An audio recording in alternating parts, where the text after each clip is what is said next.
इस तरह के सेंटेंस को आप इंग्लिश में कैसे बोलेंगे? मुझे देखकर वह चौंक गया। He was taken aback to see me। या फिर आप बोल सकते हैं He was taken aback on seeing me। इतना सारा पैसा देखकर मैं चौंक गया। I was taken aback to see so much money।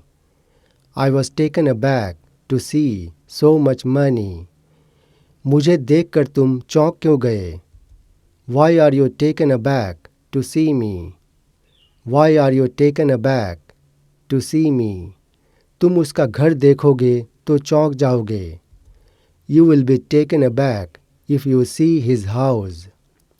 You will be taken aback if you see his house। उसका मोटापा देखकर मैं चौंक गया। I was taken aback to see his obesity। I was taken aback to see his obesity। पहली बात तो यह है कि मैं तुम्हें जानता नहीं। The first thing is that I don't know you।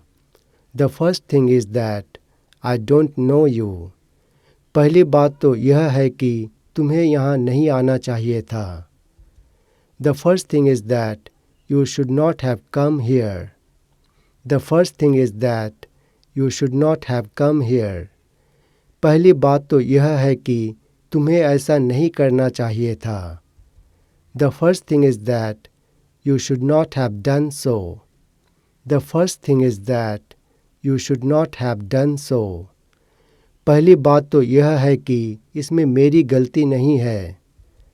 The first thing is that it's not my fault। The first thing is that it's not my fault। पहली बात तो यह है कि तुम्हें सच्चाई नहीं मालूम। The first thing is that you don't know the truth।